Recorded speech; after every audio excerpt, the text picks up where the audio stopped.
আজকে একটা শীতের সকালে মিষ্টি রোদের বুক চিরে আমি আর নন্দিনী বেরিয়ে পড়লাম অজানাকে জানার উদ্দেশ্যে। বলতে পারেন একটা ঐতিহাসিক স্থানকে নতুনভাবে আপনাদের সামনে তুলে ধরার জন্যে। কোন জায়গায় গেছিলাম? আমরা গিয়েছিলাম সেই ফরাসিদের ঘাঁটি চন্দননগর।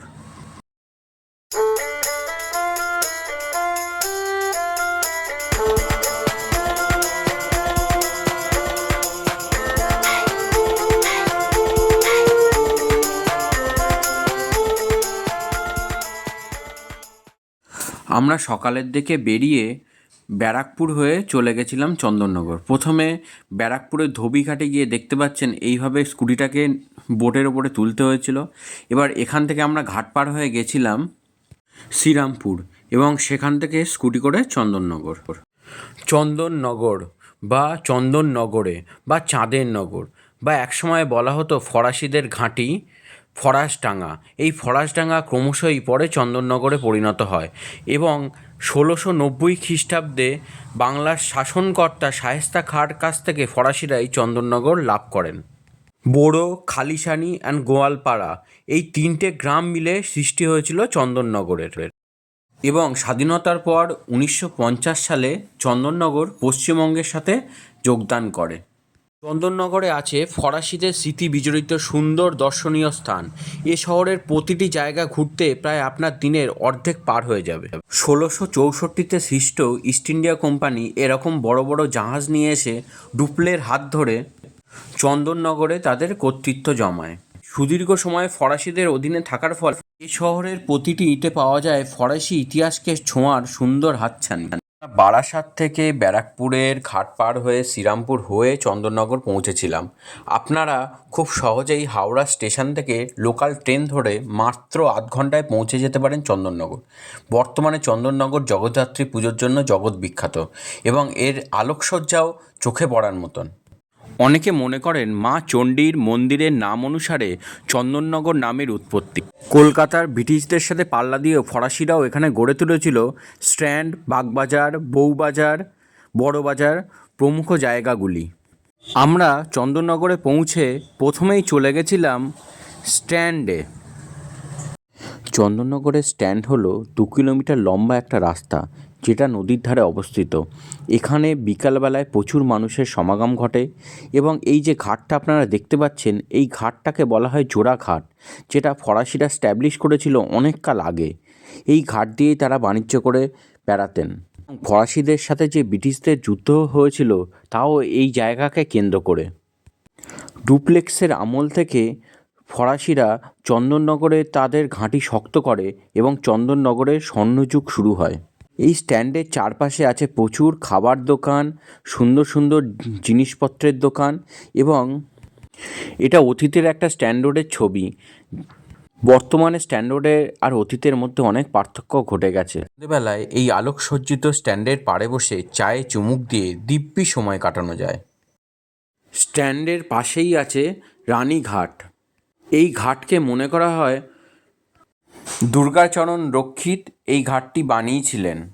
এই ঘাট দিয়ে ফেরি সার্ভিসে আপনারা সহজেই চলে যেতে পারেন জগদ্দল। মোটামুটি 5টা 15 থেকে রাত 10:30 অবধি ফেরি সার্ভিস চলে। অফিস টাইমে প্রতি 15 মিনিট অন্তর অন্তর ফেরি সার্ভিস চালানো হয়। ফরাসিদের স্টাইলে এই ঘাট বানানো হয়েছিল। এই রানীঘাটের পাশ দিয়েই সারাদিনে প্রচুর লোক এখান থেকে যাতায়াত করেন। বিকালের দিকে প্রচুর লোক এখানে এসে গঙ্গার পাড়ে বসে থাকেন। তবে ঘাটের সিঁড়িগুলি ছিল দেখতে পাচ্ছেন একটু নোংরা, একটু পরিষ্কার করলেই জায়গাটা আরও সুন্দর লাগতো। জগদ্ধাত্রী পুজোর সময় ভাসান দেখতে এখানে প্রচুর লোক জড়ো হন। জগদ্ধাত্রী পুজোর সময় এখানকার ভাসান একটা আলাদা উন্মাদনার সৃষ্টি করে, যা সারা ভারতে বিখ্যাত হয়ে আছে। রানীঘাট দিয়ে যাওয়ার সময় অপূর্ব একটা শোভাযাত্রা আমাদের চোখে পড়ল, যা ফরাসি সংস্কৃতির সাথে বাংলার সংস্কৃতির একটা অপূর্ব মেলবন্ধনের সৃষ্টি করেছে।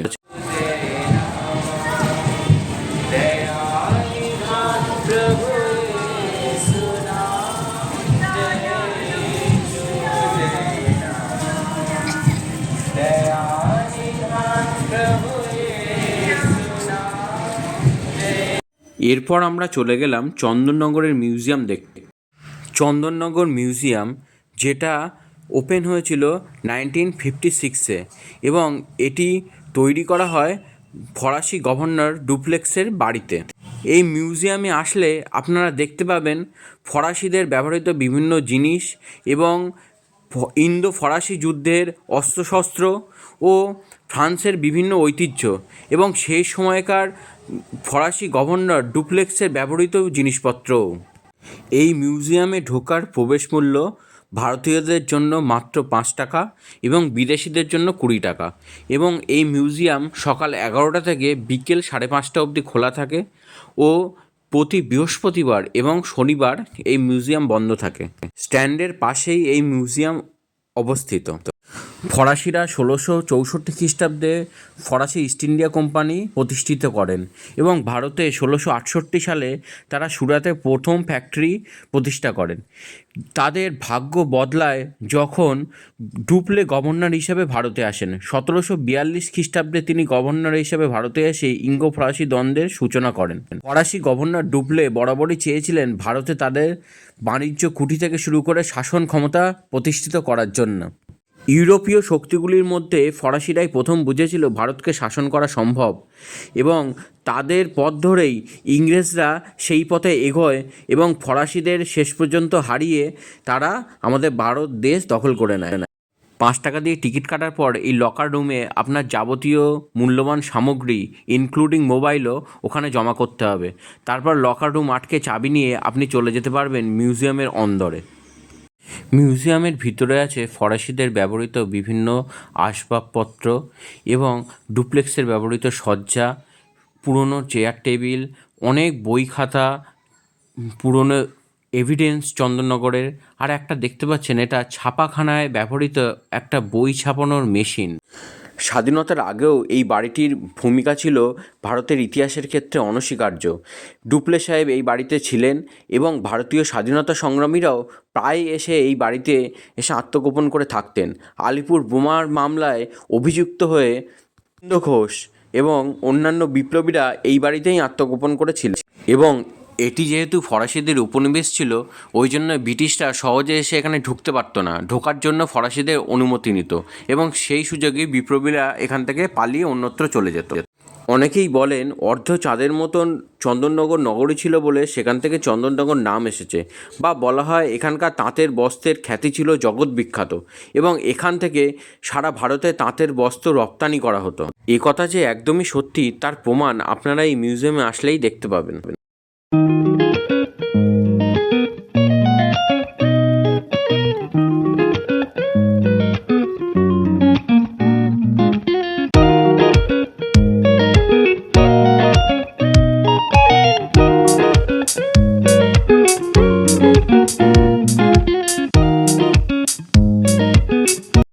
এরপর এখান থেকে বেরিয়ে একবার দেখে নিলাম চন্দননগর সাব ডিভিশনাল কোর্ট, যেটা 1878 সালে প্রতিষ্ঠিত এবং এই স্ট্যান্ডের পাশেই আছে চন্দননগর কলেজ।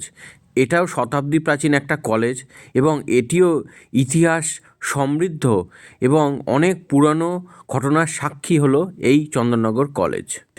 রাস্তা দিয়ে যাওয়ার সময় চোখে পড়ল এই ক্যান্সার রিসার্চ সেন্টারটির, কিন্তু জানতে পারলাম এটি এখন বন্ধ আছে।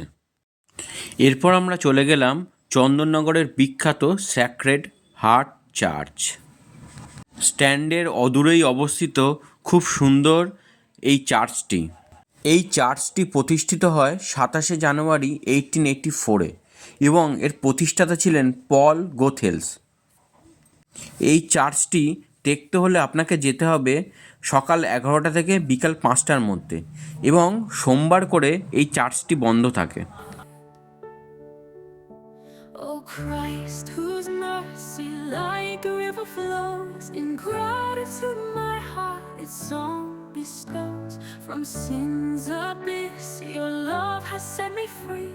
In awe of grace I bow my head to thee. Thy mercy's breath no mortal tongue can tell. Your grace extends where the shadows dwell.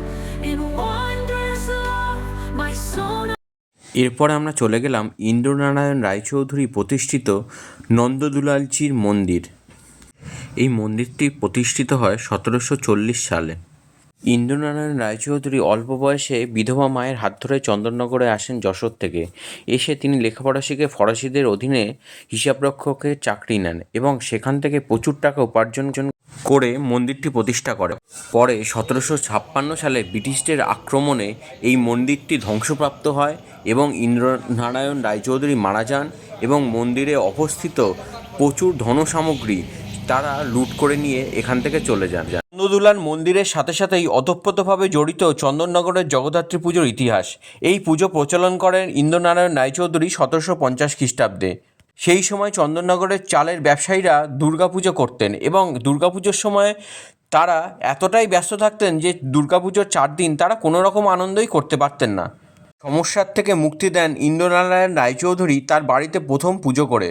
সমগ্র চাল ব্যবসায়ীরা দুর্গাপুজোতে আনন্দ না করার কষ্ট এই পুজোতে মিটিয়ে নেন। 1756 সালে ব্রিটিশ গভর্নর ক্লাইভ চন্দননগর আক্রমণ করেন এবং ইন্দ্রনারায়ণের বাড়ি এবং তাকে হত্যা করেন।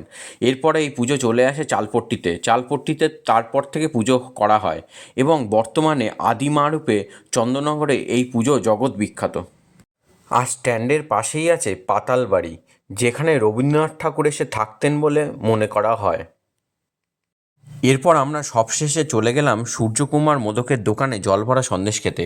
মনে করা হয় 1818 সালে একটি বিয়েবাড়িতে জামাইকে বোকা বানানোর জন্যে তিনি এই জল ভরা সন্দেশ বা সন্দেশের ভিতরে মিষ্টির রস দিয়ে এই সন্দেশের সৃষ্টি হয়েছিল, যা অপূর্ব খেতে। এখনও সেই ট্র্যাডিশনটা চলে আসছে। খেতে খুবই সুন্দর ছিল মিষ্টিটা, কিন্তু দামটা মনে হয়েছিল একটু বেশি। বড়টার দাম ছিল 70 টাকা, ছোটোটার দাম ছিল 40 টাকা। এরপর আর কি, আমরা জলভরা সন্দেশ খেয়ে গুটি গুটি পায়ে বাড়ির উদ্দেশ্যে রওনা হলাম।